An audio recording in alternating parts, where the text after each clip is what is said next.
ইসলামই বা কি বলে? রাসূলুল্লাহ সাল্লাল্লাহু আলাইহি ওয়াসাল্লাম বলেছেন, বিড়াল নাপাক নয়, এটা তোমাদের আশেপাশে ঘন ঘন বিচরণকারী প্রাণী।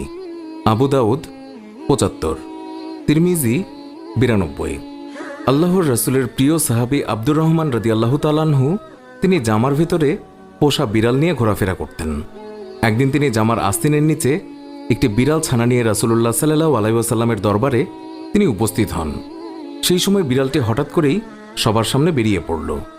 এই অবস্থা দেখে রাসূলুল্লাহ সাল্লাল্লাহু আলাইহি ওয়াসাল্লাম তাকে রসিকতা করে ইয়া আবু হুরায়রা, অর্থাৎ হে বিড়ালের পিতা, এই বলে সম্বোধন করলেন। এরপর থেকেই তিনি মূল নামের চেয়ে আবু হুরায়রা নামে বেশি খ্যাতি লাভ করলেন। আর সেই দিন থেকেই তিনি নিজেকে আবু হুরায়রা নামে পরিচয় দিতে তিনি বেশি পছন্দ করতেন। আল্লাহর রাসূল সাল্লাল্লাহু আলাইহি ওয়াসাল্লাম তিনি যখন ওযু করতেন তখন নিজের ওযুর পাত্র থেকে বিড়াল